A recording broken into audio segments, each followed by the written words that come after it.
Assalamualaikum warahmatullahi wabarakatuh. Waalaikumsalam warahmatullahi wabarakatuh. Alhamdulillah. Wassalatu wassalamu ala asrofil anbiya'i wal mursalin wa ala alihi wa ashabihi ajmain. Asyhadu an la ilaha illallah wa asyhadu anna Muhammadan abduhu wa rasuluh. Allahumma sholli ala Muhammad wa ala ali Muhammad fil alamin innaka Hamidum Majid. Rabbi israh li sadri wa yassir li amri wahlul 'uqdatam min lisani yafqahu qawli, amma ba'd. Alhamdulillah, puji syukur kehadirat Allah, pada malam hari ini Jumat malam kembali kita bersilaturahim dan thalabul ilmi. Mudah-mudahan Allah memberikan keberkahan buat kita semua, dan mudah-mudahan apa yang kita niatkan untuk bersilaturahim dan thalabul ilmi mendapatkan ridho dari Allah Subhanahu wa taala. Amin amin ya rabbal alamin. Salam salawat semoga tetap tercurah untuk junjungan kita Nabi besar Muhammad sallallahu alaihi wasallam, keluarganya, para sahabatnya, tabi'in, alim ulama, umat Islam memperjuangkan agamanya, dan semoga kita mendapatkan syafaat dari Nabi Muhammad sallallahu alaihi wasallam di akhir nanti. Amin amin ya rabbal alamin. Bapak-bapak, warahmatullah, dan juga Ustadz Fauzan yang sudah selalu setia mendampingi kita. Malam hari ini kita akan kembali menuntut ilmu, dan malam ini judulnya sangat menarik dan sangat menggelitik. Judulnya, Pak? Judulnya adalah nafkah batin haruskah? Waduh, sebuah pertanyaan. Jadi harus nggak? Sebenarnya jawabannya cuma dua ya, harus atau enggak? Ada nanti Ustaz yang menjawabnya. Jadi sebelum kita memulainya, marilah kita buka dulu dengan bersama-sama membaca suratul Fatihah. Semoga bacaan suratul Fatihah ini bisa memberikan keberkahan buat kita semua. Ala diniyah wa nitan soleh al-Fatihah. A'udzubillahi minasyaitonir rajim. Bismillahirrahmanirrahim. Alhamdulillahirabbil alamin. Rahmanirrahim. Yaumiddin. Iyyaka na'budu wa iyyaka nasta'in. Shiratal mustaqim. Shiratal ladzina an'amta 'alaihim ghairil maghdubi 'alaihim. Amin. Alhamdulillah. Terima kasih atas bacaan surat Al-Fatihahnya, dan selanjutnya kita serahkan kepada Ustadz Fauzan untuk memulai paparannya. Kepada Ustadz. Assalamualaikum warahmatullahi taala wabarakatuh. Waalaikumsalam warahmatullahi wabarakatuh. Alhamdulillahirabbil alamin, hamdan syakirin, hamdan na'imin. Allahumma shalli ala sayyidina Muhammad wa ala ali sayyidina Muhammad. Bapak-bapak yang dirahmati Allah Subhanahu wa taala, sekarang sudah masuk bulan Sya'ban. Kita ini sudah masuk bulan Sya'ban. Ini sudah 2 Sya'ban. Jadi pergantian hari itu di dalam Islam adalah ketika azan dikumandangkan ketika maghrib. Allahu Akbar, maghrib itu azan, maka hari itu sudah berubah. Nah, hari ini sudah 2 Sya'ban. Tak terasa nanti kurang lebih 28 hari lagi lah kita masuk ke Ramadan. Bapak-bapak yang rahmati Allah, bulan Sya'ban itu banyak kemuliaannya. Kejadian-kejadiannya banyak. Apa diantaranya? Tahwilul kiblah.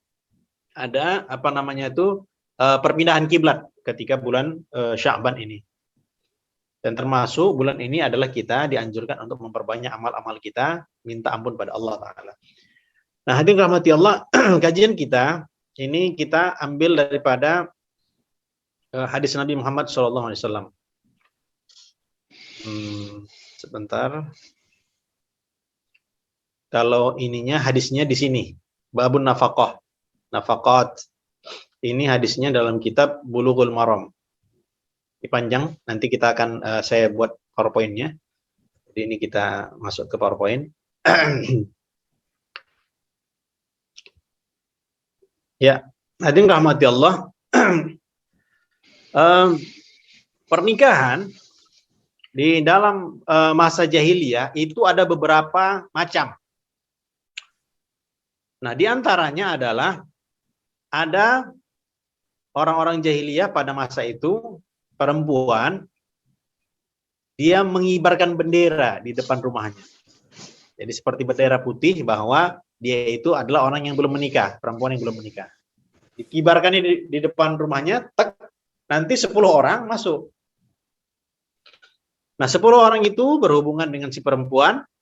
Ketika lahir anak, nanti akan ditunjuk salah satu daripada mereka, maka laki-laki tersebut tidak bisa menolak.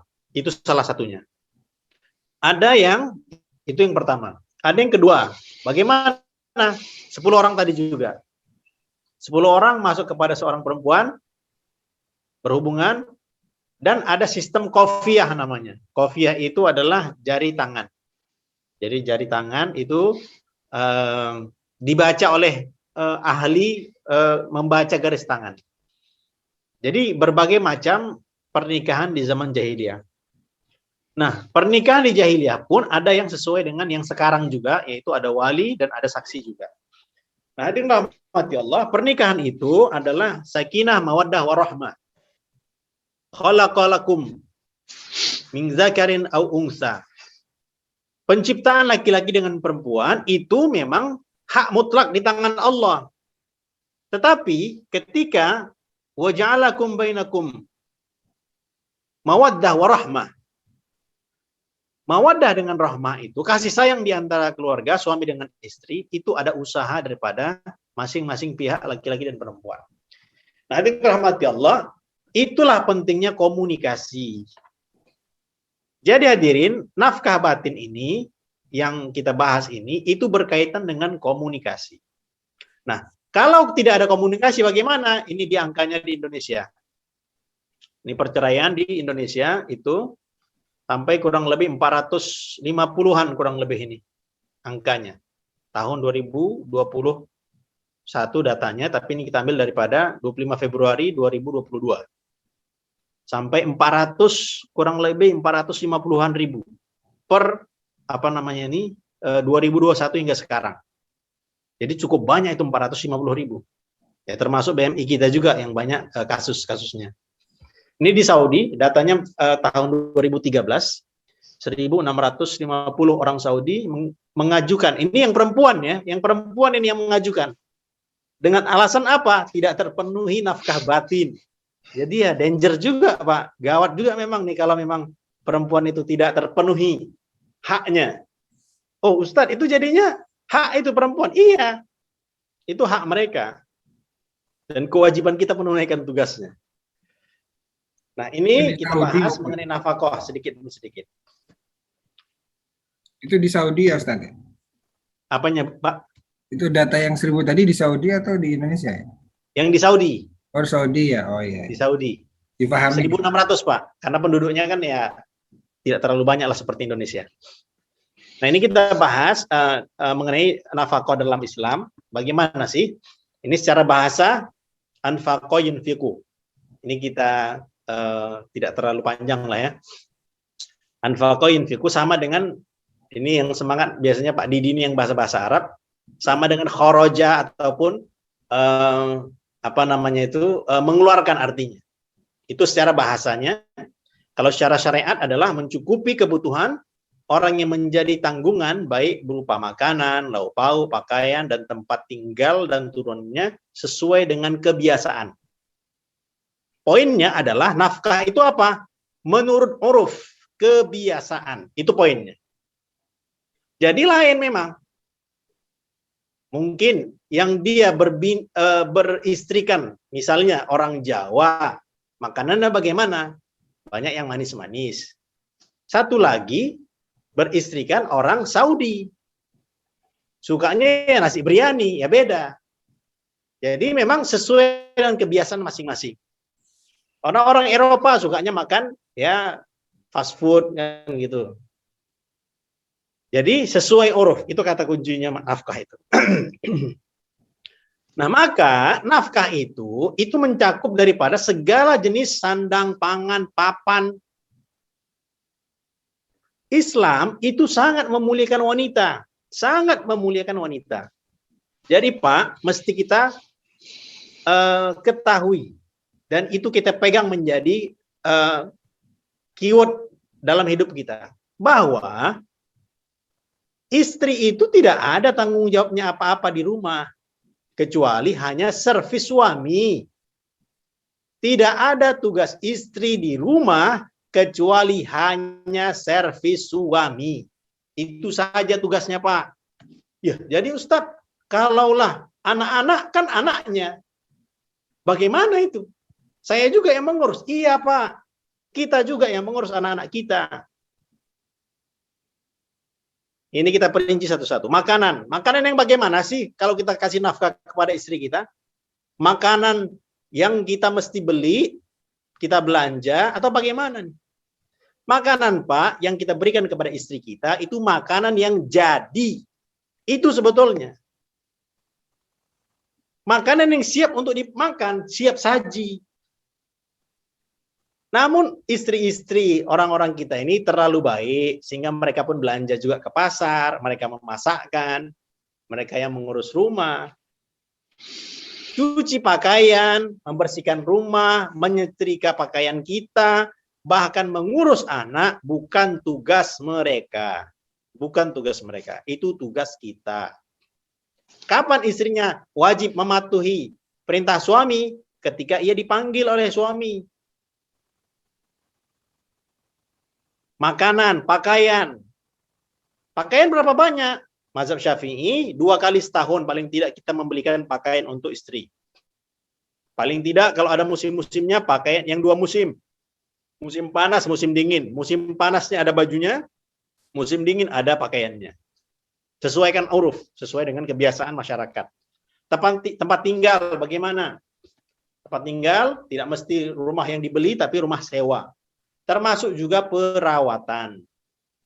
Pedicure-nya lah, maskaranya lah, itu bagian daripada nafkah. Istri, Pak, kalau kita mau cantik istri kita yang merawat, bukan dirinya sendiri, kita. Kan kadang-kadang kita melihat istri itu kadang-kadang kok gini kamu ya, kok nggak seperti teman aku. Ya iyalah, karena memang lain, beda. Perempuan itu ketika di luar biasanya mereka menunjukkan seperti cendrawasih. Burung cendrawasih itu dia menampakkan keindahannya ketika di luar. Malah di dalam rumah pakai daster melulu.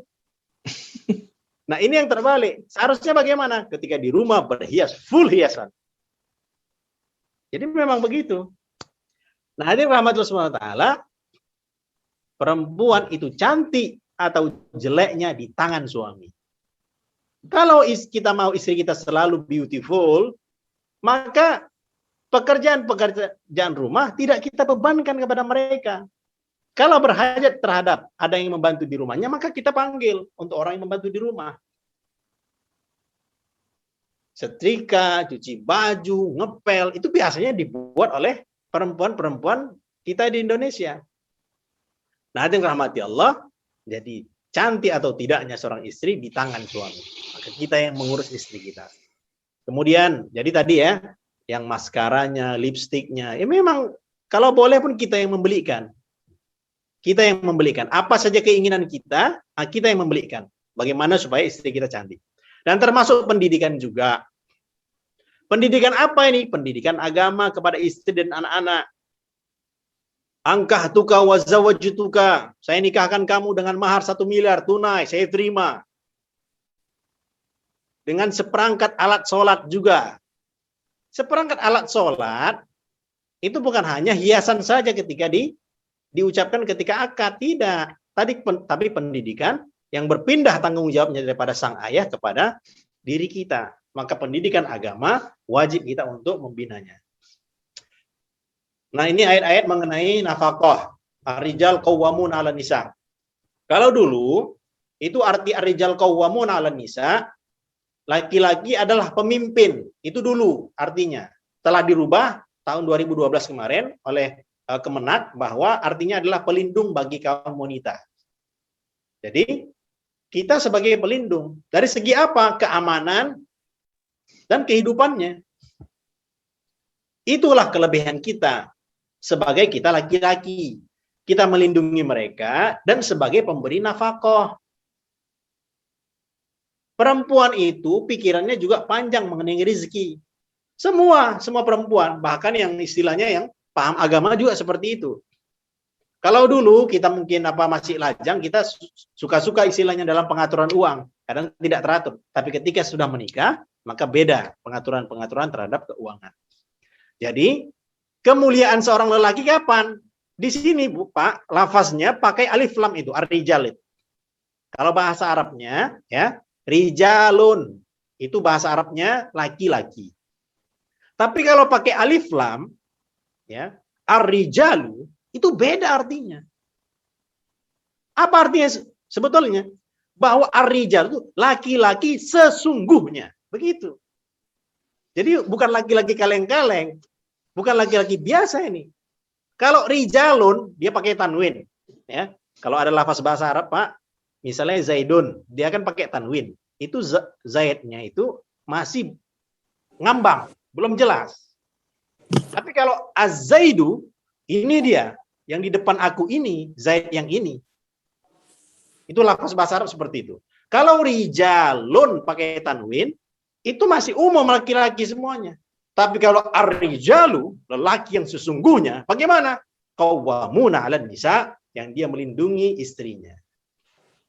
Gitu, Pak. Jadi bahasa Arab ini memang indah. Kekuatan bahasa Arab itu memang dari segi huruf saja itu sudah memiliki makna-makna yang dalam.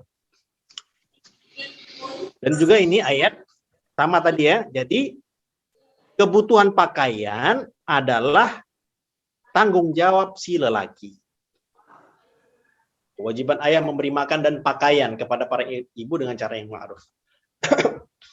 Ini At-Thalaq ayat 6-7 mengenai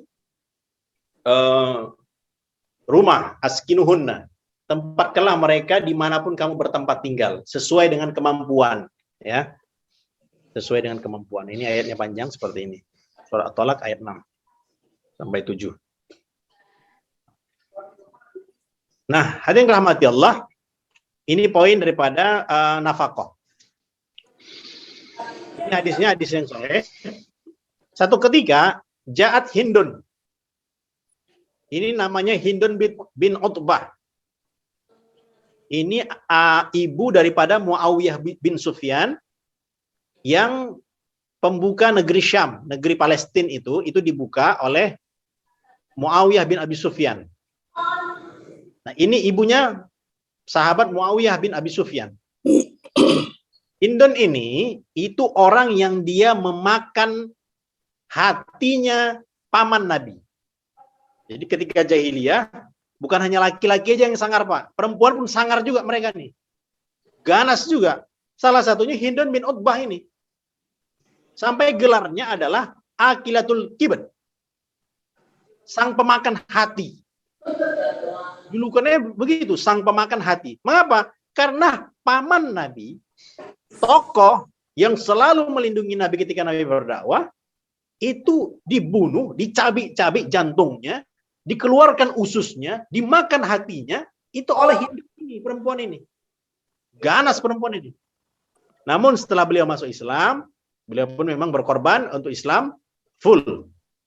Nah, satu ketika, beliau datang pada Nabi. Faqalat ya Rasulullah, inna Abu Sufyan. Abu Sufyan bin Harb, suaminya.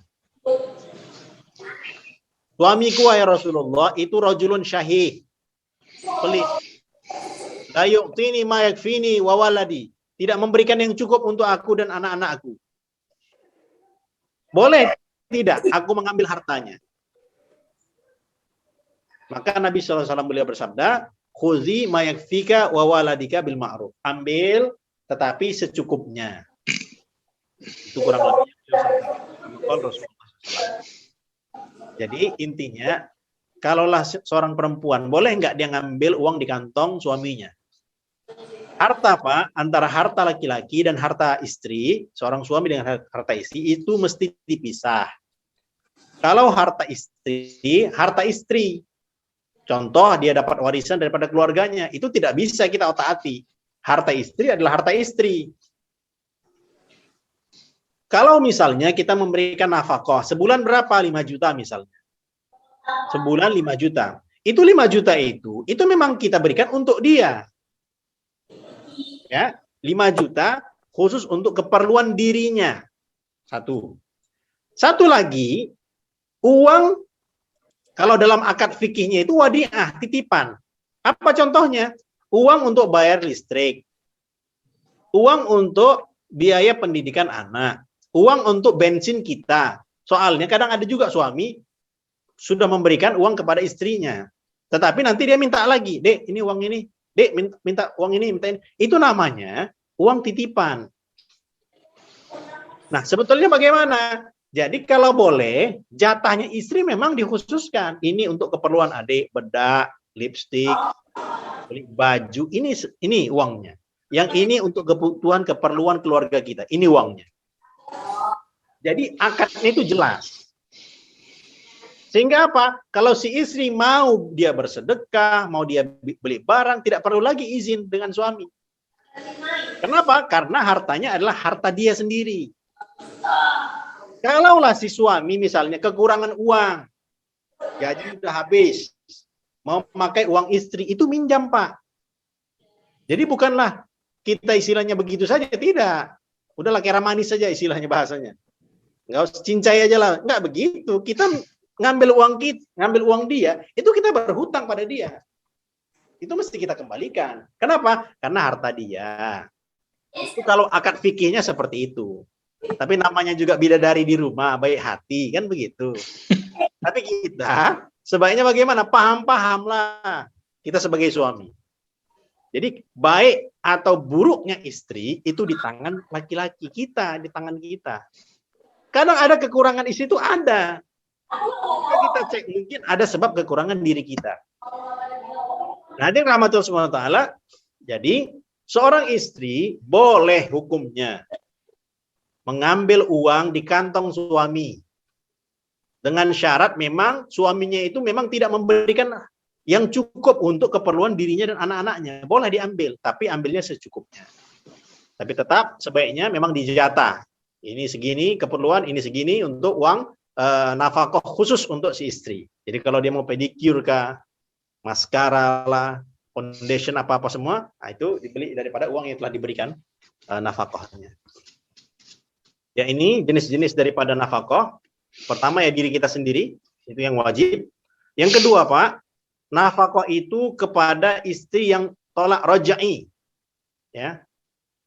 Diri sendiri dan yang pertama diri sendiri, yang kedua istri yang tolak rajai itu masih dalam nafkah kita. Tolak, cerai itu ada 2. Satu, tolak rajai namanya. Tolak rajai itu apa? Tolak yang bisa kembali lagi.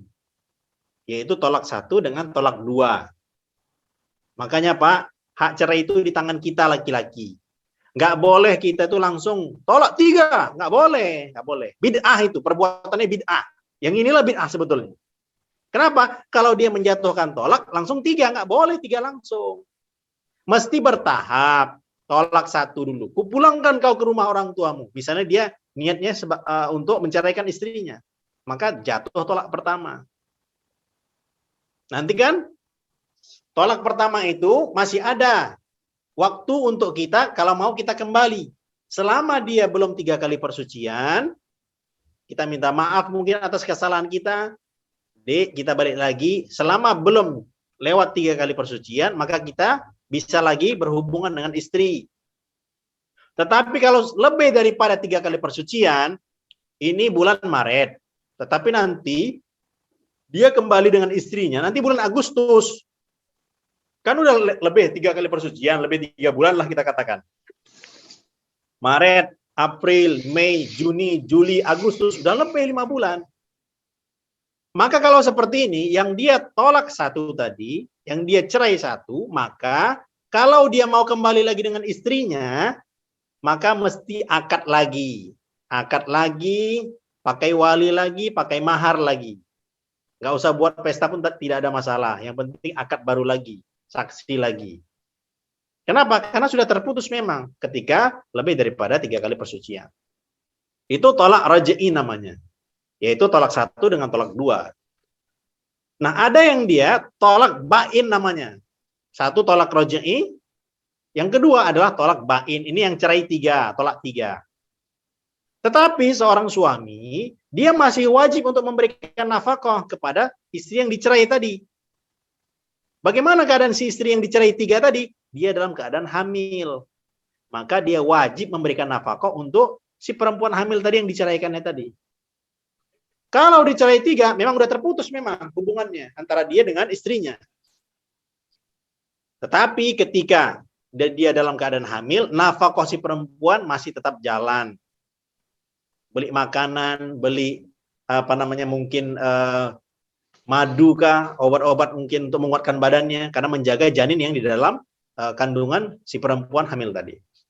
Nah itu tadi ya, jadi diri sendiri, istri yang ditolak, roj'i ataupun bain hamil. Yang ketiga, kerabat yang wajib kita nafkahi. Kerabat ini siapa kerabat ini? Usul dan furu. Maksudnya bagaimana? Usul itu ke atas kita, ayah, kakek itu yang wajib. Dan furu, anak kita ke bawah. Terus samping kanan, samping kiri bagaimana saudara kita? Tidak wajib bagi kita menafkahinya. Jadi ini dulu yang paling awal seperti ini. Jadi kerabat kita yang mana yang paling wajib kita? Jadi memang ada beberapa tingkatannya, ya. Bukan kerabat samping kanan samping kiri, tapi usul yaitu atas kita, ayah kita, kakek ke atas, dan di bawah kita anak-anak. Jikalau Pak mungkin ada keperluan yang mendesak, orang tua kah atau anak-anak yang didahulukan? Mana yang kita dahulukan antara keperluan orang tua ataukah keperluan anak-anak kita? Itu pandai-pandai kita. Tetapi kalaulah yang mau kita dahulukan adalah keperluan anak-anak. Kalau makan dan minum, anak-anak kita yang didahulukan sebelum daripada orang tua. Seperti itu dalam bab nafkah. Tapi kita usahakan kalau boleh ya dua-duanya kita tunaikan semuanya. Kemudian yang keempat, hak milik seperti hamba sahaya dan hewan peliharaan. Itu juga bagian daripada nafkah yang wajib bagi kita. Kalau ada burung-burung, kucing-kucing, ya silakan dipelihara, namun jangan lupa kita dalam memberikan nafkahnya. Nah ini mengenai anak yang dinafkahi. Anak yang bagaimana yang dinafkahi? Ini yang belum balik. Anak kita yang belum balik. Kalau dia sudah balik, tidak wajib lagi. Secara hukum fikih, ya, tidak wajib lagi anak yang balik itu kita nafkahi. Karena anak-anak sekarang paling, ya kita katakanlah 15 tahun. Sudah memang. 15 tahun itu sudah waktunya mereka memang mencari nafkah sendiri. Sebetulnya seperti itu. Namun ya kebiasaan kita di Nusantara kita juga bahwa mereka tetap kita biayai. Dengan syarat mereka sungguh-sungguh dalam belajar dan kita harapkan mereka menjadi pemimpin-pemimpin di masa depan. Nah, itu silakan kita nafkahi. Tetapi hukum asalnya ketika seorang anak itu dia baligh, maka orang tua tidak wajib lagi untuk menafkahinya. Sama seperti saudara-saudara kita yang orang-orang Minang biasanya seperti itu. Kalau sudah mereka dewasa biasanya silakan keluar daripada rumah, cari sendiri, mau kuliah kah, mau berdagang kah, silakan, terserah. Nah, jadi biasanya mereka seperti itu. Nah, kemudian tadi anak yang belum balik. Kalau anak perempuan hingga mereka menikah. Jadi memang perempuan yang berbeda, kita menafkahi mereka sampai mereka ketemu dengan jodohnya. Itu sebaiknya. Nah, ini nafkah batin. Ini menurut para ulama. Berbeda memang.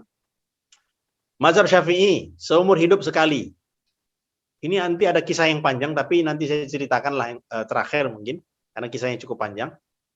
Jadi, nafkah batin menurut pendapat Syafi'iyah, seumur hidup sekali. Itu nafkah batin, seumur hidup sekali. Selebihnya disunahkan 4 hari sekali. Ya, memang begitu Pak ya. Jadi memang hukumnya memang kalaulah seorang suaminya berjuang jihad fisabilillah. Dan dahulu kejadian pada zaman tabi'in namanya Farrukh. Itu beliau yang dakwah di yang membuka Cina, termasuk yang Cina ini dibuka oleh nama tabi'in namanya adalah Farrukh. Beliau adalah hamba sahaya daripada Rabi' bin Ziyad Al-Harithi. Nah, itu kisahnya cukup panjang. Jadi intinya bahwa menurut Syafi'iyah seumur hidup 1 kali. Sunnahnya 4 hari sekali, itu sunnahnya. Hanafiyah wajib tiap 4 bulan sekali. Sayyidina Umar, beliau kan sering belusukan malam-malam, ya. Jadi ada orang yang perempuan yang ingin melahirkan, perempuan yang kelaparan, dan beliau ketika belusukan malam itu ada mendengar perempuan yang bersyair, berkalam. Memang dahulu orang-orang mereka lebih kuat hafalannya dan mereka banyak menghafalkan syair-syair, bersenandung malam-malam. Kurang lebih bahasanya seperti ini. Oh, malam yang panjang. Sungguh aku kesepian. Sungguh aku kesepian. Dan tidak ada yang menemaniku di malam hari. Jadi begitu Sayyidina Umar mendengarkan ini. Oh, apa nih cerita ini? Kok perempuan itu dia bersenandung seperti itu? Beliau paham nih. Ini pasti suaminya nggak di rumah. Ini rindu dengan suaminya. Maka beliau suruh anak buah beliau coba selidiki siapa suaminya. Ternyata suaminya sedang berjihad di jalan Allah. Setelah dicek, maka beliau perintahkan kepada suaminya yang telah pergi berjihad kurang lebih 4 bulan, maka disuruh untuk pulang. Sayyidina Umar punya anak, nama anaknya adalah Hafsah yang jadi istri Nabi.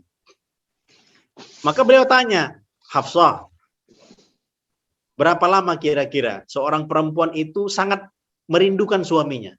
Ayah kok tanya-tanya kayak gitu, bahasa kita lah. Ayah kok tanya-tanya seperti itu? Kan urusan yang istilahnya bahasa kita ya kurang tabu lah kan begitu. Kok nanya-nanya seperti itu ya? Jikalau ini tidak untuk kepentingan kaum muslimin, niscaya tidak akan aku tanya. Jadi beliau itu pun tanya memang untuk perkara yang hak memang. Imam Syafi'i itu beliau mendata perempuan-perempuan yang haid di zaman beliau. Jadi beliau tanya, perempuan haid berapa sih umurnya? Perempuan haid berapa sih umur? Beliau teliti itu, Imam Syafi'i. Jadi beliau tanya dengan perempuan-perempuan pada masa itu. Supaya menentukan batasnya berapa sih perempuan itu yang dia mulai untuk haid. Nah, hadirin rahmat subhanahu wa ta'ala, dijawab oleh Hafsah bahwa perempuan itu sangat merindukan suaminya itu kurang lebih 4 bulan. Maka memang beliau perintahkan yang tadi itu untuk pulang. Setelah 4 bulan berjihad, pulang. Kemudian menurut Hambali 4 bulan sekali juga. Wajib 4 bulan sekali bila tidak ada uzur. Malikiyah wajib tiap 4 hari sekali atas, dan juga ketika ada permintaan daripada istri. Jadi hukumnya apa Pak? Menafkahi istri, hukumnya adalah wajib hukumnya. Hak mereka itu ada, hak mereka ada. Jadi Pak, Ustadz, gimana hukumnya kalau kita minum obat kuat? Boleh nggak kita minum obat kuat? Ya boleh. Bahkan dianjurkan jikalau itulah cara untuk memberikan kepuasan kepada istri. Jadi seperti itu. Ini standar hukum, standar nafkah menurut undang-undang. Jadi suami wajib melindungi istrinya dan memberikan segala sesuatu keperluan hidup berumah tangga sesuai dengan kemampuannya. Ini kata kuncinya sesuai dengan kemampuan. Ya. Memang nafkah itu sesuai dengan kemampuan. Maka memang dibicarakan betul-betul memang ketika pasangan suami istri itu bagaimana rancangan mereka ketika menikah. Banyak sekarang kita orang tua kadang-kadang persiapannya hanya siapa dia, apa kerjanya, kan biasanya begitu saja. Kemudian persiapan perkawinan lah, tenda dan sebagainya. Tapi yang paling penting adalah bagaimana psikologi ketika pernikahan, tata cara fikihnya ketika pernikahan, bagaimana itu lebih utama lagi dibandingkan dengan hanya sekedar apa pekerjaannya ataupun seremonial dari pernikahan. Jadi ketika seseorang dia akan pergi berhaji, maka wajib baginya untuk belajar haji. Ketika seseorang dia akan menikah, wajib hukumnya untuk dia belajar mengenai bab-bab pernikahan. Di Malaysia, wajib setiap orang yang akan menikah itu ikut kursus nikah. Kursus nikah yang diadakan di masjid. Itu wajib mereka ambil itu. Jikalau tidak ada lesson, tidak ada SIM-nya untuk menikah, mereka nggak boleh nikah. Tunjukkan dulu SIM-nya, bahwa mereka ikut kursus nikah. Jadi mesti tahu dulu, hukum hakam mengenai nikah itu gimana, baru boleh nikah. Nggak nikah-nikah gitu saja, tidak. Itu di Malaysia seperti itu. Ini sikot taklik. Ini kadang-kadang karena bahagianya menikah, lupa sikot taklik ini. Jadi ini dibacakan ketika pernikahan itu. Jadi sang suami nggak boleh nih ninggalkan istri lebih daripada 2 tahun berturut-turut. Ini kalau istrinya tidak ridho, maka dia berhak untuk melaporkan ke KUA. Nanti KUA mengecek dan mereka akan menjatuhkan talak 1. Yang kedua, senantiasa memberikan nafkah wajib terhadap istri. Jadi nafkah memang asal muasalnya adalah nafkah mal, harta sebetulnya. Itu yang mesti kita penuhi. Jadi kadang ketika tidak terpenuhi nafkah batin, tetapi kita penuhi yang lainnya, nah itu selama istrinya ridho, terus jalan pernikahannya. Yang ketiga, tidak membiarkan atau memperdulikan istri lebih daripada 6 bulan.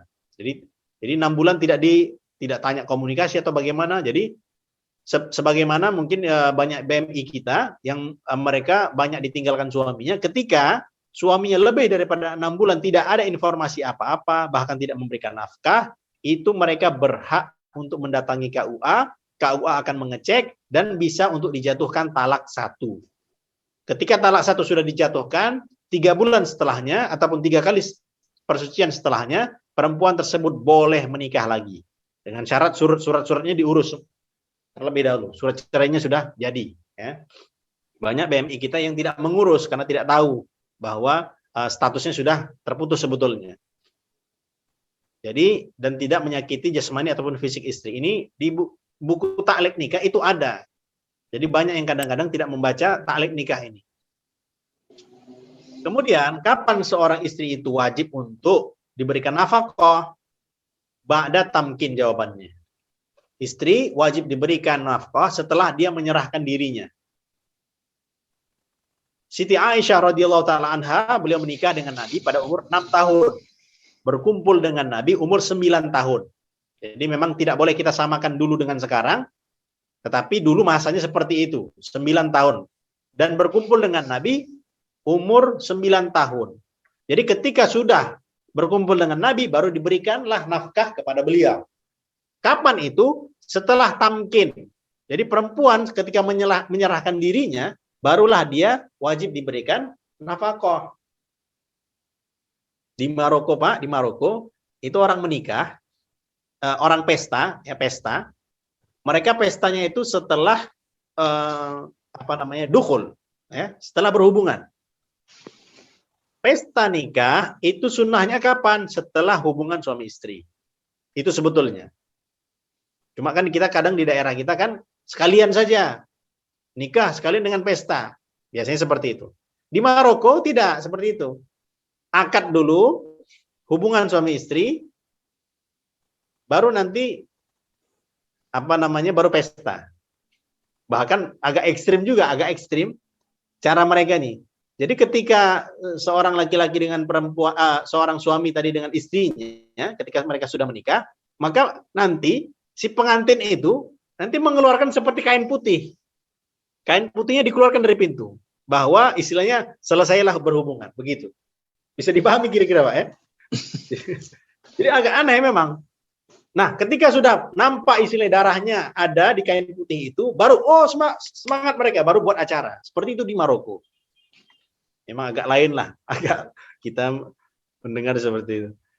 Jadi tadi acara pesta itu sunahnya kapan? Sunahnya adalah setelah berhubungan. Dan ketika selesai itu, maka wajiblah seorang suami itu memenuhi seluruh daripada hajat keperluan daripada si istri, nafkahnya. Itu menurut pendapat mayoritas ulama seperti itu. Tinggal bersama, ikut suami, baru dia berhak untuk mendapatkan nafkah. Nah, ada juga nafkah yang terlarang. Nggak boleh kita memberikan nafkah kepada dia. Gugur. Ketika kapan? Istri itu nusyuz.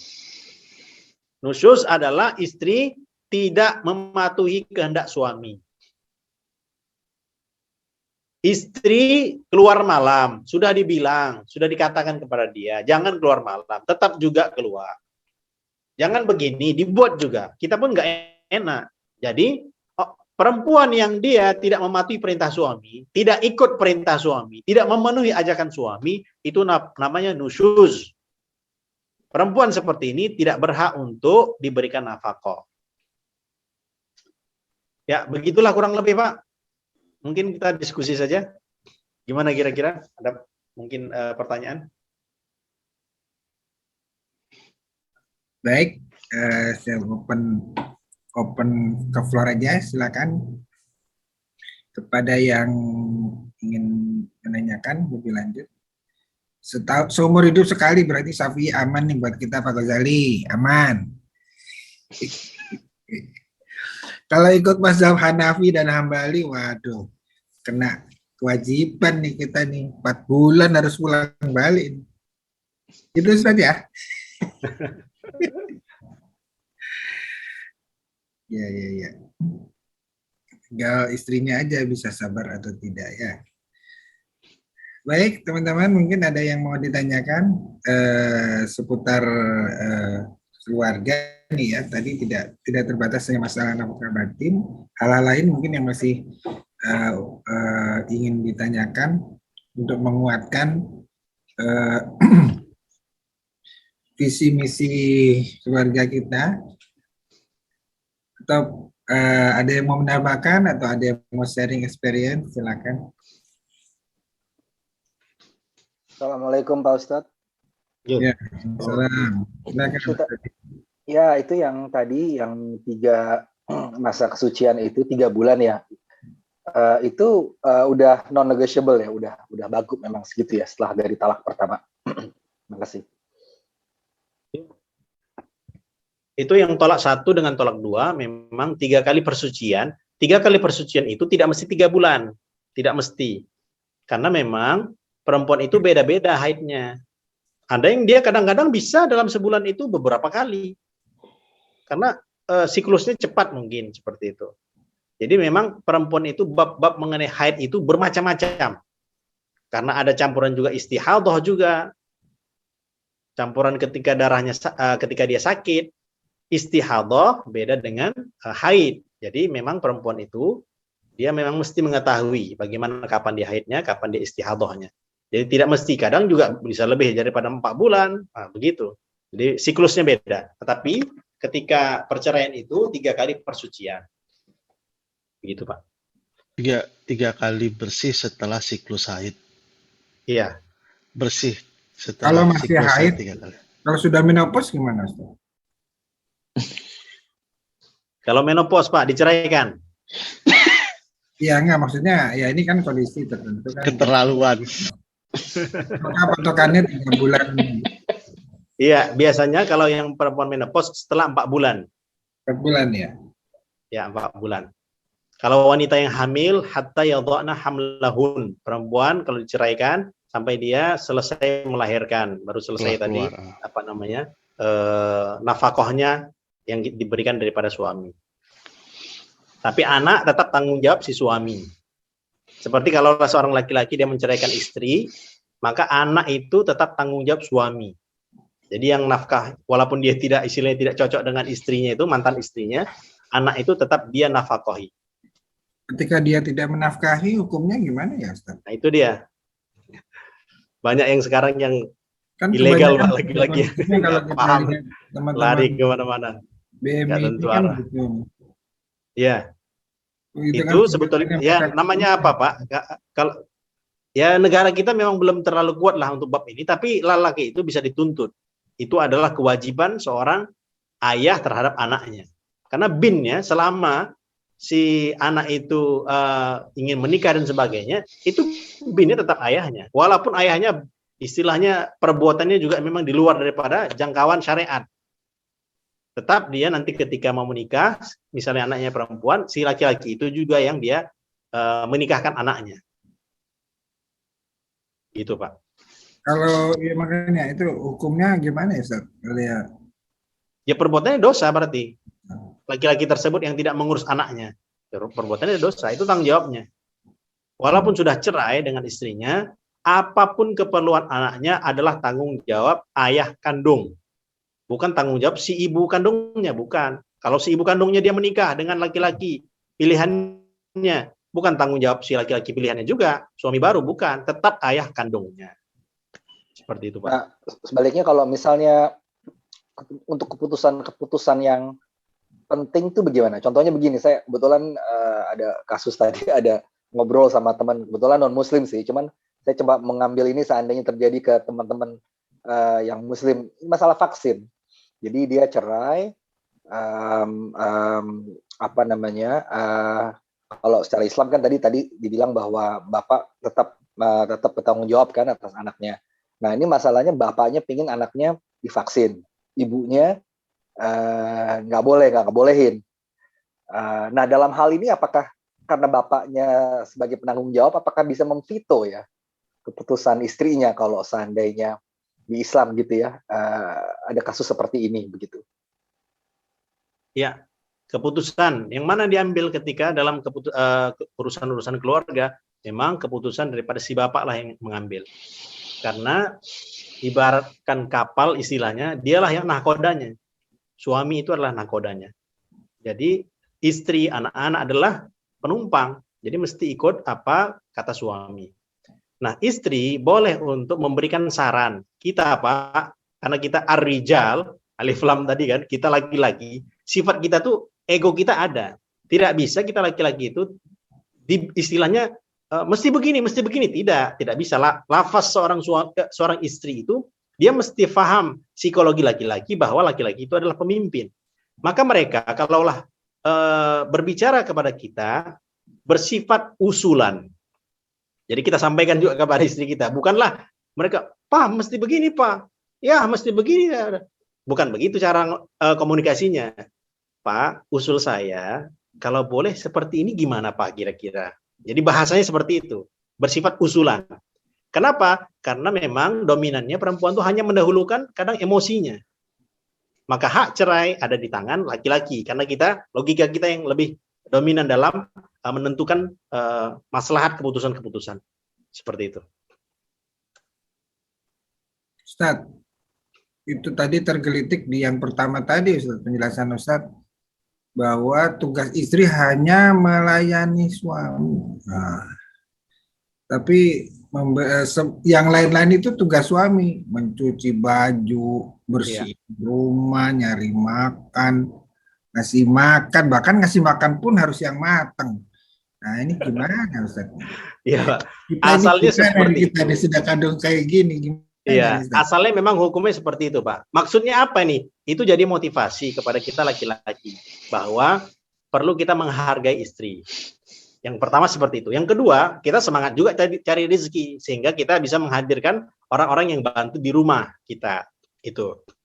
Namun wanita-wanita kita di Nusantara kita itu memang sifatnya juga bagus. Mereka pun paham juga tentang keadaan daripada suaminya. Suaminya susah kerja di luar, banyak masalah di kantor, dan sebagainya. Maka mereka dengan keikhlasan mereka membantu urusan suami, membantu menguruskan urusan anak-anak, biaya-biaya juga mereka yang ngurus, maka itu merupakan pahala bagi mereka.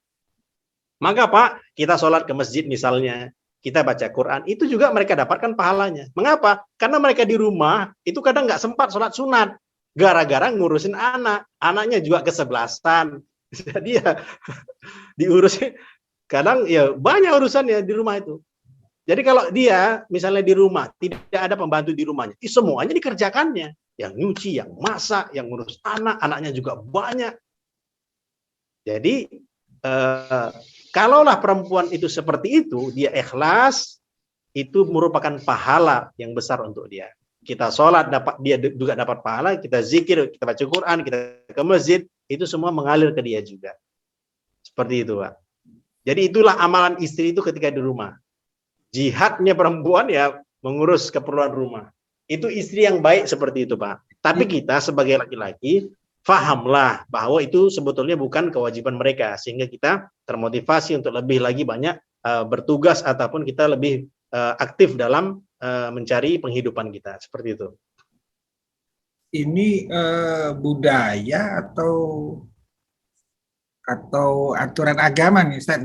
Maksudnya kan kalau di budaya Jawa kan wanita itu wanita toto, terus wanita itu mengabdi pada suami, bentuk wujud pengabdian pada suami itu ya melayani suami, menyiapkan makanannya, menyiapkan, menjaga rumah. Kita memberitahukan hukum agama bahwa semua lelaki yang tanggung jawab itu wajib hukumnya, Pak. Kita memberitahukan bahwa hak perempuan di rumah, bahwa mereka adalah istilahnya seperti tadi makanan, pakaian, dan sebagainya. itu memang kita memberitahukan kepada mereka bahwa mereka punya hak seperti itu. Nah, budaya tadi, mereka mengurus rumah, itu memang termasuk budaya. Namun kita menyampaikan bahwa hukumnya seperti ini asalnya, jikalau mereka membantu kita, mereka dapat pahala, itu kita sampaikan. Supaya apa? Peringatan juga untuk kita. Ketika kita melihat rumah mungkin kurang bersih, penampilan istri kurang rapi, kita menyalahkan diri kita, bukan menyalahkan dia. Kadang-kadang kan ada orang yang, lelaki yang kadang-kadang ketika sampai di rumah, kok rumah ini nggak beres ini, dia marah-marah. Padahal sebetulnya bukan tanggung jawab si istri. Itu tanggung jawab dia. Dia mengembalikan kepada dirinya. Sehingga apa? Dia yang ngambil sapu, dia yang nanti nyuci piring. Karena keadaan istri ngurus anaknya banyak, misalnya 6 orang. Gimana tuh? Yang bantu di rumah juga nggak ada. Ya, seperti itu, Pak. Silakan Pak, yang lain kira-kira ditambah. Pak Didi, Pak Didi senyum-senyum nih, kayaknya ada sesuatu nih. Silakan Pak Didi, udah nggak sabar kayaknya. Silakan Pak. Assalamualaikum, maaf saya telat tadi, baru selesai ini tadi. Waalaikumsalam. Iya, waalaikumsalam warahmatullahi. Iya.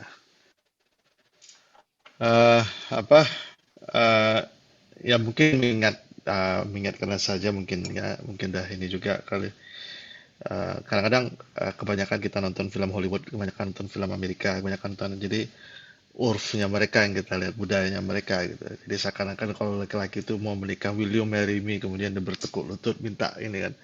Itu sama sekali konsep yang tontonan jadi tuntunan, tuntunan jadi tontonan kan. Nah, dalam konsep Islam itu kan wali kan, jadi ada ijab kabul, serah terima. Jadi ayahnya menyerah terimakan anak perempuannya ke kita.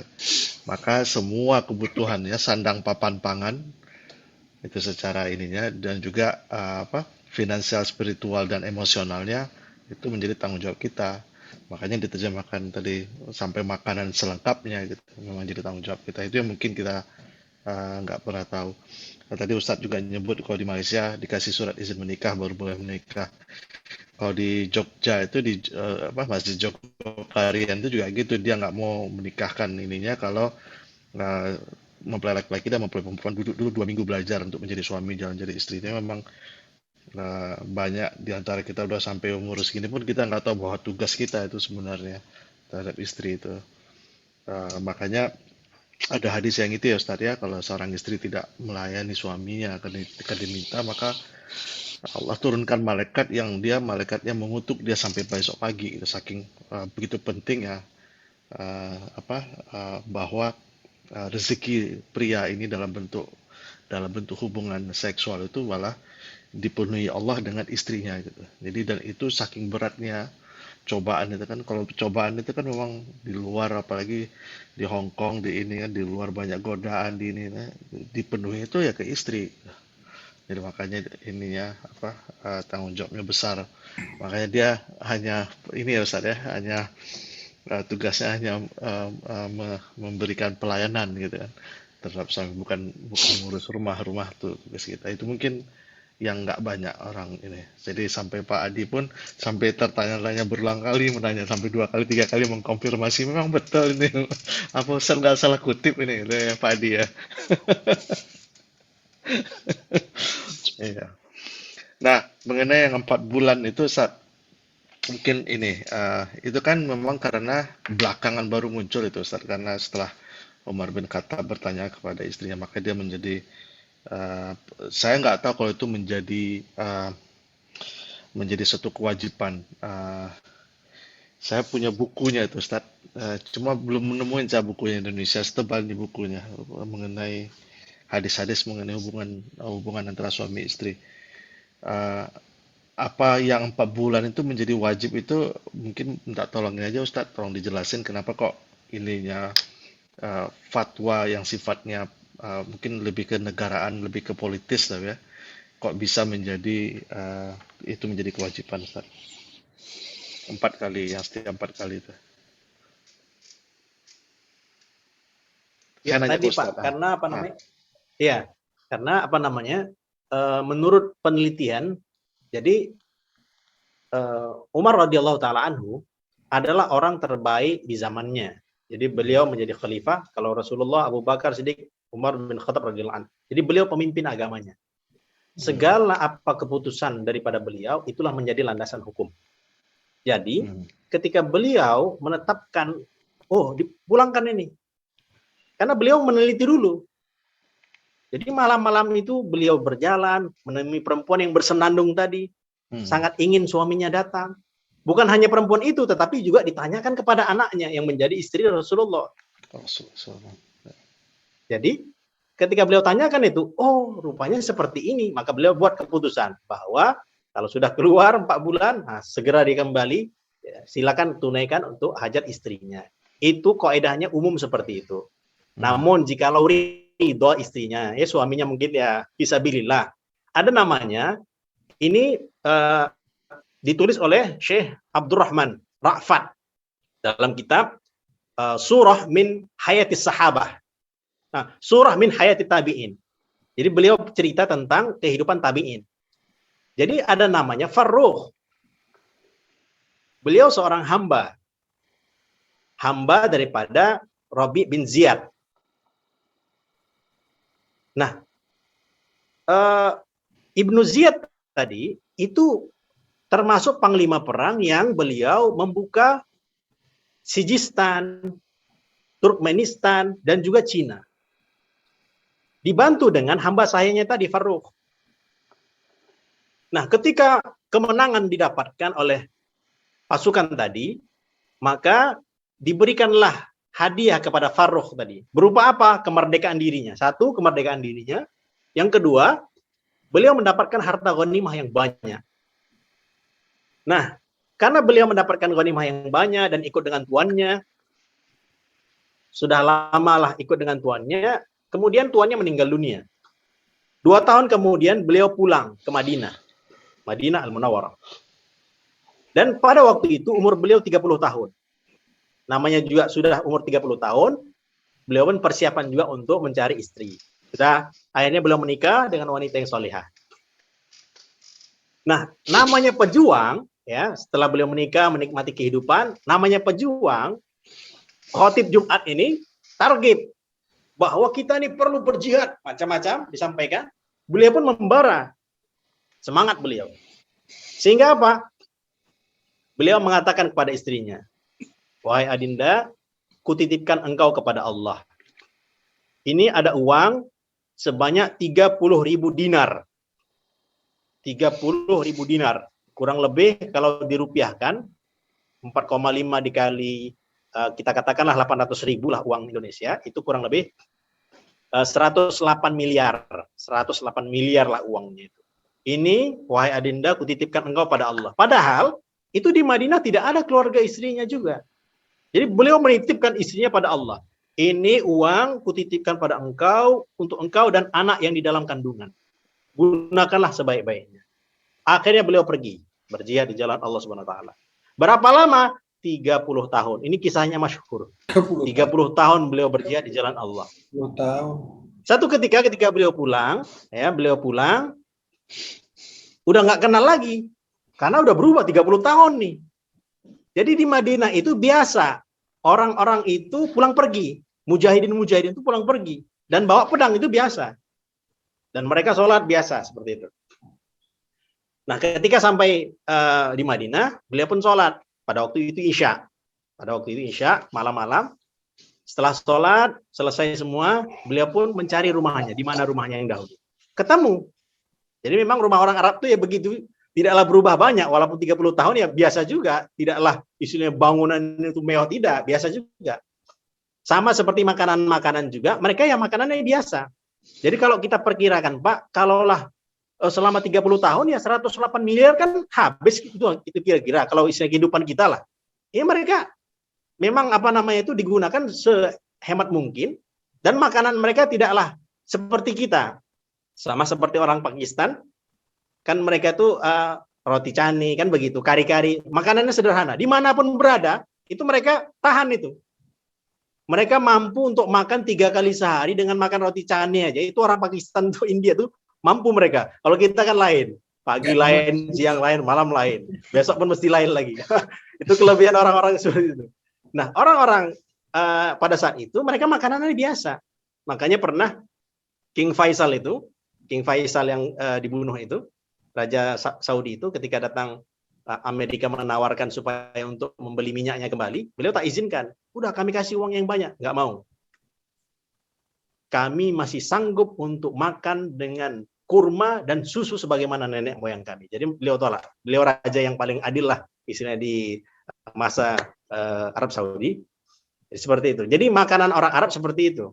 Orang Arab nih, kalaulah mereka diberikan kemudahan-kemudahan, kelezatan-kelezatan hidup, makin makin lemah. Tapi kalau mereka mau susah payah, kuat mereka tuh. Seperti itu sifat orang Arab. Banyak yang syekh-syekh kami juga mengatakan seperti itu. Nah, jadi kembali tadi, Farrukh tadi, carilah rumahnya. Ternyata rumahnya ketemu.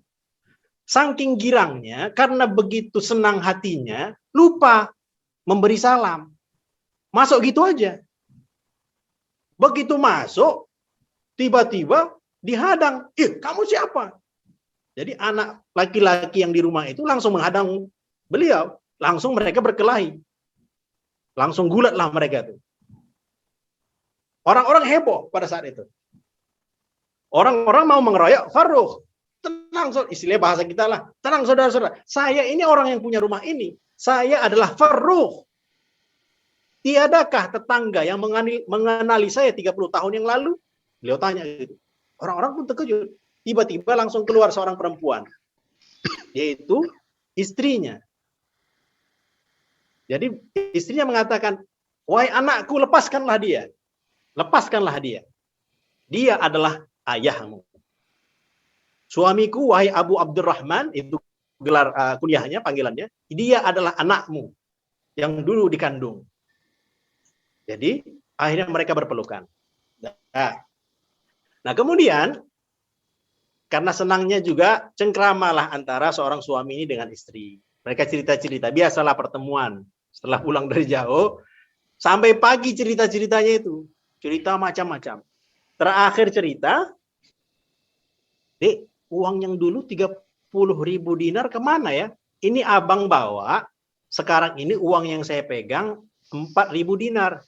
Kita gabungkan uang kita, nanti kita akan buat usaha. Itu katanya. Isi bahasa kita nih ya, bang, uang itu kusimpan di tempat yang aman. Nanti beberapa hari lagi ku ambil. Dah, senyap, dah. Kemudian, azan subuh. Ya namanya juga baru bertemu, terlambat sholat subuh. Wahai Abu Abdurrahman, sepertinya kamu terlambat sholat subuh. Oh, Robi'ah mana? Nama anaknya tadi Robi'ah. Robi'ah mana? Robi'ah sudah pergi dari tadi. Nah, kemudian dia pun Farrukh tadi berjalan ke masjid. Ya. Di masjid udah selesai orang. Orang-orang selesai dan berkumpul mereka dalam satu majelis. Dia pun melaksanakan sholat. Heran dia. Itu kok majelisnya ramai sekali ya? Maka ditanya dengan orang sebelahnya. Syekh itu siapa yang mengajar? Siapa nama syekh yang di depan itu? Saya kurang kelihatan. Kamu orang mana? Kata orang yang ditanyakan. Kamu orang mana? Saya orang Madinah. Kamu nggak tahu siapa syekh ini? Nggak kenal kamu siapa syekh yang masyhur ini di Madinah? Kamu orang mana sih? Saya orang Madinah, tetapi saya baru pulang berjihad. Baru diceritakannya bahwa syekh tadi itu adalah gurunya para ulama. Gurunya daripada Imam Malik bin Anas radhiyallahu taala anhu. Gurunya Imam Malik. Dan Robi'ah ini bin Farrukh tadi itu belajar kepada Anas bin Malik. Jadi luar biasa, keilmuan itu luar biasa, diakui. Dan beliau adalah rujukan daripada keilmuan pada saat itu ulama-ulama. Maka kemudian diceritakan orang tadi, dia adalah Robi'ah Ar-Ra'yi. Dulu ia ditinggal oleh bapaknya untuk berjihad fisabilillah. Namun saya dengar tadi malam ayahnya sudah pulang, itu saya dengar. Dia pun menangis. Farrukh tadi menangis mendengar cerita itu. Dia pun pulang ke rumah. Maka dikatakan kepada istrinya. Ditanya oleh istrinya, "Bang, mengapa? Mas, kenapa nih? Kenapa kamu menangis?" Aku tadi melihat keunggulan ataupun derajat yang Allah berikan kepada dirinya. Sangat bangga betul istilahnya orang tuanya itu terhadap kedudukan sang anak. Luar biasa keilmuannya. Maka pada waktu itu istrinya langsung, wahai suamiku, mana yang kamu lebih sukai? Kira-kira 30.000 dinar itu, ataukah kebaikan yang Allah berikan kepada anakmu sekarang? Maka beliau mengatakan, sungguh kebaikan yang Allah berikan kepada anakku sekarang lebih aku cintai daripada dunia dan seisinya, kata beliau. Jadi hadirin rahmat subhanahu wa ta'ala, itu Farrukh tadi meninggalkan istrinya berapa tahun? 30 tahun. Jadi dalilnya apa nama itu, termasuk Imam Syafi'i tadi, beliau mengambil kesimpulan seperti itu, jadi sampai seumur hidup sekali. Itu daripada dalilnya daripada tabi'in tadi. Daripada surah min hayatis tabi'in. Dan Sayyidina Umar tadi melalui penelitian beliau terhadap perempuan dan anaknya Sayyidatina Hafsah. Ya, begitu Pak, kurang lebih. Ya, Pak Ghazali, tenang Pak Ghazali. Satu seumur hidup sekali. Aman, masih aman, Ustaz. Pak Ghazali Kalau boleh langsung, dibawa ke sini, dibawa ke sini Pak, biar aman. Atau buka cabang ya? Iya. kalau yang buka cabang pengajian khusus tuh. Ada daurah poligami Pak, daurah poligami. Ya. Ustaz, saya masih penasaran yang tadi Ustaz. Karena kan pernah ada juga kisah tentang sahabat yang apa ya? Yang berjihad kemudian pulang terus anaknya meninggal itu loh Ustaz. Terus tapi dia kan akhirnya ngasih makan dulu, masak dulu. Artinya kan suami nggak ada itu, suaminya masak dulu terus makan. Tapi dia berusaha sebagai istri, dia melayani suami, makanannya, ini ya. Itu kan itu yang sering dijadikan contoh ketika pengajian ke ibu-ibu bagaimana bersikap atau memuliakan suami kan. Kan itu yang jadi referensi kita selama ini kan. Bukan tadi bahwa apapun istri itu hanya dia cukup duduk manis bersolek untuk menunggu suami datang, di rumah diem aja nggak ngapa-ngapain, untuk kerjaan semua dikerjakan sama yang lain. Nggak begitu kan tuntunan orang-orang tua kita gitu loh. Tapi yang selalu jadi contoh yang tadi itu, yang tadi Pak Adi masih berat ya Pak Adi ya. Nah, mungkin Pak Adi tadi kan Ustadz ngomong, Ustadz Fauzan kan ngomong tadi Pak Adi. Kewajibannya di kita, bukan berarti urfnya kita, budaya kita itu salah. Gitu. Budaya kita tuh masih ini, tapi kan kewajibannya di kita. Maksudnya gini, kalau itu nggak terjadi, yang diminta pertanggungjawabannya oleh Allah itu kita.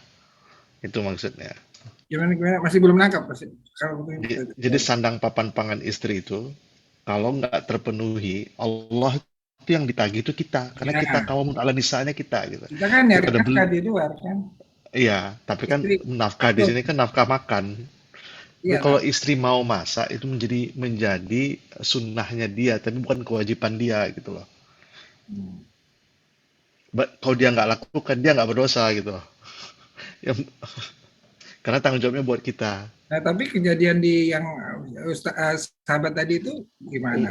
Sulaim. Ya. Ya Kak. Ya, itu kan pengabdian Salamah. Sulaim Ustadz yang ibunya Anas bin Malik. Iya, yang sama suami barunya. Walaupun anak itu ya. Apa? Beda Abu Salamah dengan Ummu Salamah. Ini Sulaim. Ini Sulaim, ibunya Anas bin Malik. Yang suami barunya siapa? Aduh, saya lupa namanya. Ntar saya buka catatan saya. Nah, itu yang dia datang, anaknya meninggal.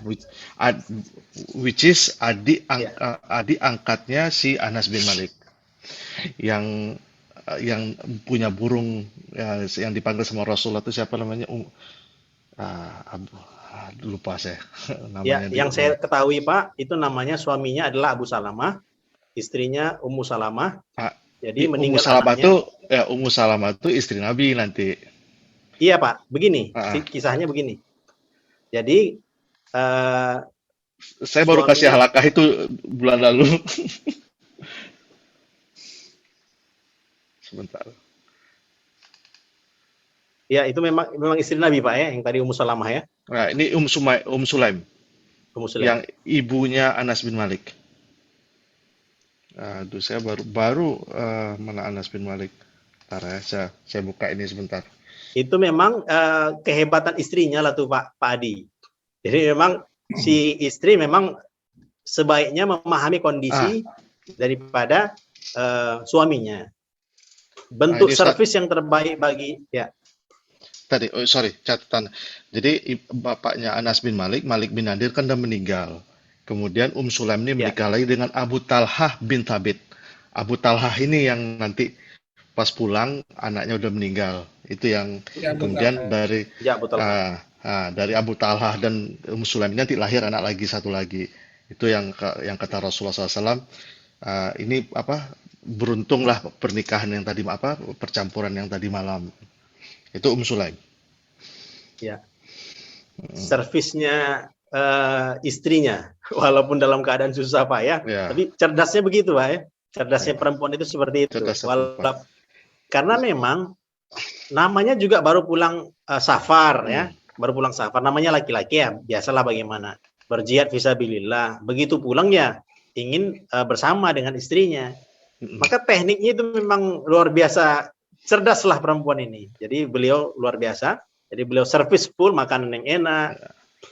Baru beliau beritahukan kepada suaminya. Ini memang kapasitasnya. Yang masak kan, pertanyaan saya, yang masak kan istrinya. Gitu. Iya, Sulaim, iya. Bukan, tapi kan bukan berarti. Habis jihad terus langsung bawa, kita makan yuk. Iya, benar. Tapi yang dilakukan Sulaim itu adalah bukan kewajiban, itu loh maksudnya. Tapi ini sering dipakai membantu referensi untuk bagaimana wanita itu melayani suami. Sedemikian pengabdiannya pada suami sehingga kalaupun dia sangat sakit, sangat payah, tapi dia harus berusaha menyenangkan suami gitu loh. Yang saya tangkap selama ini. Dan itu jadi rujukan untuk bagaimana mendidik ibu-ibu yang mau jadi istri. Jadi seperti itu. Nah, kemarin beberapa minggu lalu kita pernah bahas yang Pak Nasir bercerita tentang orang-orang yang diberikan jannah kan. 10 orang lagi jannah. Salah satu wanita yang secara eksplisit disebut Rasulullah mendapat jannah itu salah satunya Sulaim.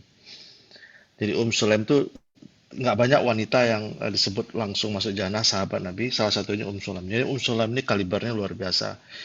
Tapi mungkin banyak orang nggak tahu hadisnya. Hadisnya sebenarnya panjang. Yang ketika Rasulullah SAW bermimpi kemudian bertemu dengan rumah besar, kemudian Rasulullah bertanya ini rumahnya siapa, dijawab sama malaikat ini rumahnya Umar bin Khattab.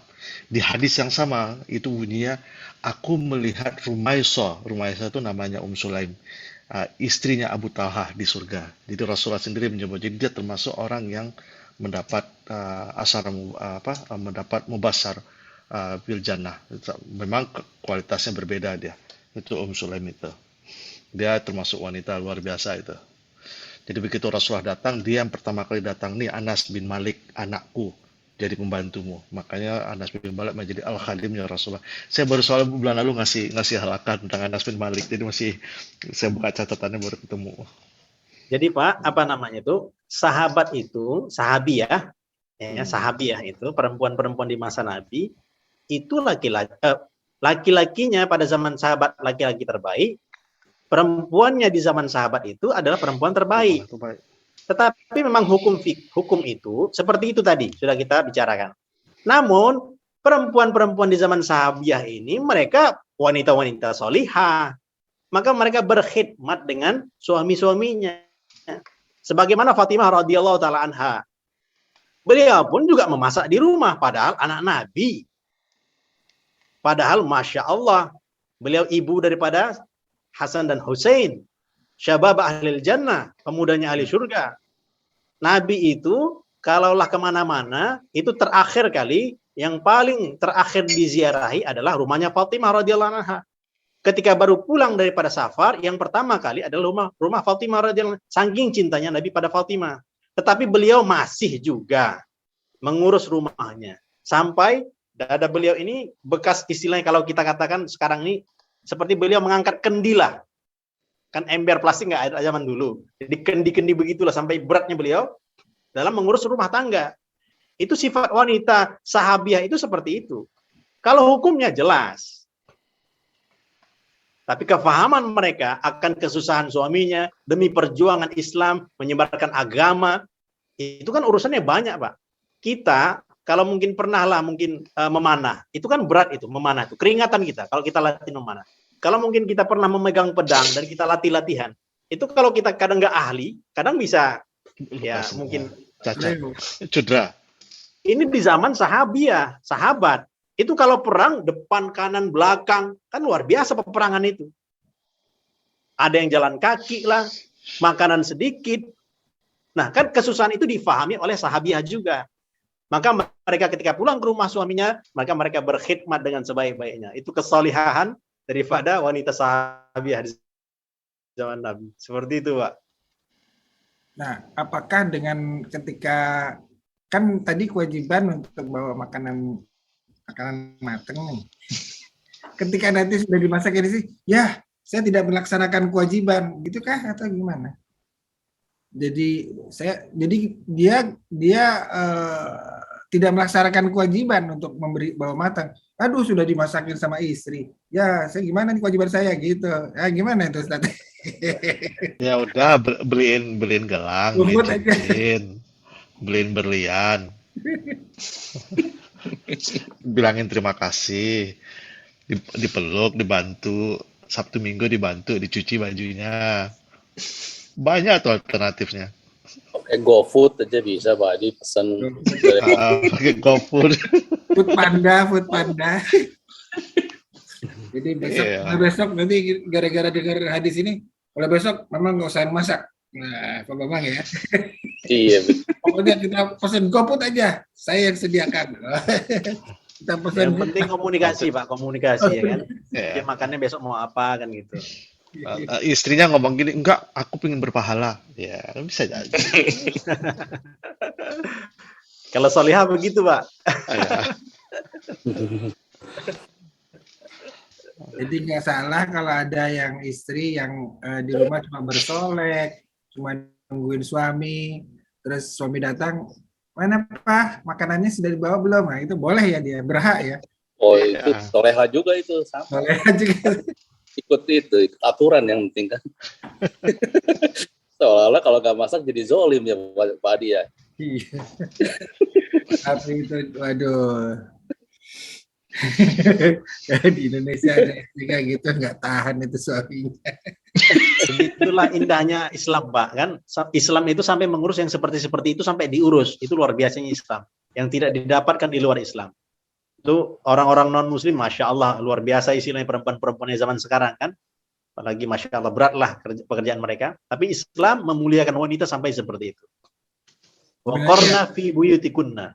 Hendaklah wanita itu memang sebaiknya tetap di rumah. Tetap di rumah, mengurus anak-anaknya, dan menjadikan anak-anaknya sebagai pemimpin masa depan. Jadi Pak, istri misalnya, istri yang dia ini ya, kita tetap berkewajiban untuk mendidik anak-anak kita. Bahkan kalau boleh sampai S3 memang. Karena anak perempuan, anak yang dia dididik oleh wanita yang berpendidikan tentu berbeda dengan anak yang dididik oleh wanita yang tidak berpendidikan. Maka tetap kewajiban kita mendidik anak perempuan setinggi-tingginya, silakan. Tidak ada masalah. Untuk apa? Supaya dari rahim-rahim mereka lahir pemimpin-pemimpin besar. Ketika cita-cita seorang ibu dia tinggi, semangatnya untuk Islam ada, maka disebabkan pengajaran mereka, akhlak yang ditanamkan oleh ibu-ibu mereka, itu yang lebih dahsyat hasilnya nanti masa depan. Happy mother, happy parenting. Happy parenting, great children. Nah, itu tema sendiri. Iya. Parenting. Ya, happy mother, great parenting, great children. Oke. Silakan yang lain, mungkin ada dari saya tadi kok saya terus yang nanya nih. Gak enak saya. Silakan yang lain. Mas Andri kayaknya sudah ada sesuatu yang perlu ditanyakan. Belum Pak Adi, tadi terlambat joinnya. Kita lagi bicara duka batin nih. Iya. Minimal 4 kali sehari tadi. Kalau di 4 kali sehari. Kalah minum obat. 4 hari sekali, sorry. Seumur hidup sekali, Pak. Siat Pak Ghazali itu kalau begitu dong gimana? Iya, aduh. Saya sudah pecah telur saya. Pak Ghazali belum pecah telur.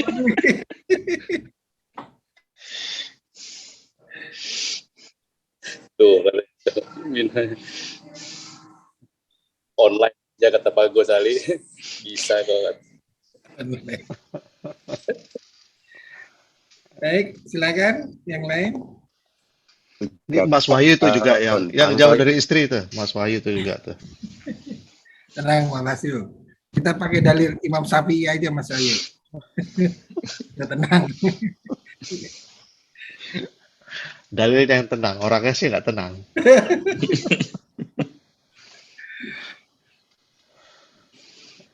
Iya. Bagaimana? Ada lagi yang mau diangkat? Mungkin ada yang pertanyaan di luar tema juga silakan. Barangkali ada, mumpung ada Mas Imam. Mas Imam. Sudah terjawab, Pak. Alhamdulillah, Pak. Udah 3 saya kan baru 3 tahun berarti ya, insya Allah lah Imam Syafi'i tadi, Pak, ya, nggak apa-apa, Pak, ya. 30 tahun masih lama, 30 tahun baru 3. Itu kan yang kondisi jihad. Kalau yang kondisi ini kan bukan. Sekarang jihad juga, Pak, ya, buat ya alhamdulillah sih emang udah ada kesepakatan ya, Pak, ya, untuk itu ya. Ya, udah jangan didetailkan, serius lagi nanti jawaban. Kasihan Pak Ghazali loh.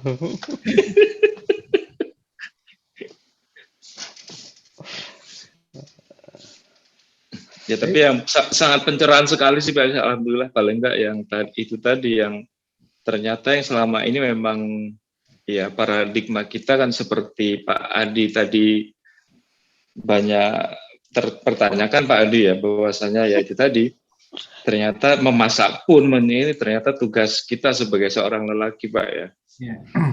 Itu tapi menyediakan makanan. Iya, menyediakan makanan semuanya, Pak, ya, otomatis ya. Tadi ya. Sandang pangan papan. Nggak perlu masak, bisa pakai GoFood kata Pak Bambang misalnya kan. Oh, iya. Ya, tapi itunya kan message-nya sebenarnya karena dalam rangka memuliakan wanita itu ya. Justru di situ letak keunggulan ajaran Islam dalam rangka memuliakan wanita sebagai bukan wanita sebagai budak nafsu aja gitu loh, tapi sebagai budak di rumah, sebagai ya kadang jadi istri malah jadi pembantu sama dengan pembantu di rumah. Tapi justru Islam tuntunannya adalah justru istri itu harusnya jadi benar-benar ratu di rumah, ratu yang dia bisa dia punya pelayan untuk dia nggak boleh capek, nggak boleh ini harus solek dan sebagainya. Iya, itu metode zaman lalu 3 ur kan? Pernah dengar apa Pak Adi 3 ur? Ur? 3 Sumur, ur. kasur, dapur. Dapur. Tapi masih ada dapurnya, berarti masih harus masak loh. Ya itu paradigmanya ini. Paradigmanya kita dapur kasur. Oh iya, dapur, sumur, kasur ya. Tapi Ustadz tadi tadi Ustadz sebutkan sibgot takhlik ya. Kan di situ ada kalau nggak salah kalau nggak memberi nafkah batin selama sekian, saya lupa itu teksnya itu dianggap sudah talak gitu. Itu gimana Ustadz? Itu apa? Sibgot talik ya, yang di buku nikah itu loh Ustadz. Ya, itu jikalau istrinya tidak ridho. Jadi kalau istrinya ridho tidak ada masalah, Pak. Tiap bulan kita kirim ya 50 juta ya, istri ridho aja, Pak. Kalau beberapa tahun pun silakan Mas.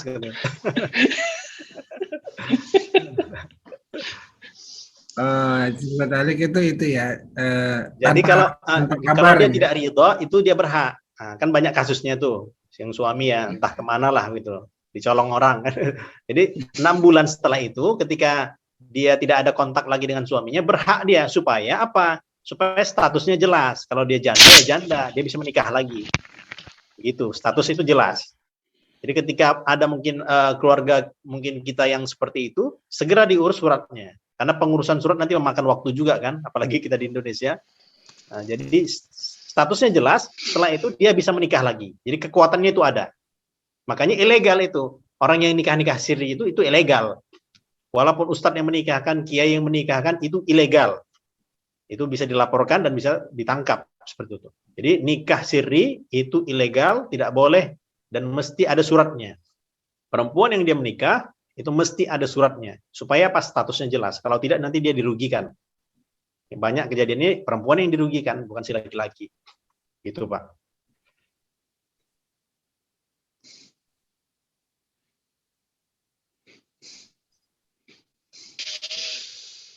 Gimana, teman-teman? Nikah siri ilegal. Aku mau nanya katanya. Kalian jangan panggil-panggil Hai Siri. Gitu. Boleh tuh. Ilegal. Ada HP yang pakai Siri nyaut Sirinya. Siri itu kan sah secara agama tapi tidak sah secara negara ya. Itu Pak Didi ya? Kenapa? Pak Didi pengalaman ya. Saya Katanya banyak. Saya sekarang lagi nangani kasus nikah siri juga nih. Lagi banyak beberapa kasus. Saya berapa kali ini dan baru hari minggu lalu dapat kasus lagi bantuin. Ya ini nikah sebenarnya siri apa siri itu sir, nah, apa bismillahnya disirkan, dirahasiakan nantinya. Nikah rahasia itu kan biasanya ada sesuatu niat yang nggak benar. Niat yang nggak benar itu harus niat yang baik harus diingat dengan yang baik. Yang betul kata Ustadz itu memang kasus-kasus saya berapa kali nangani kasus siri itu yang semua yang dirugikan itu perempuan. Semua perempuan yang dirugikan. Dan subhanallah saya lagi berat di kasusnya sekarang.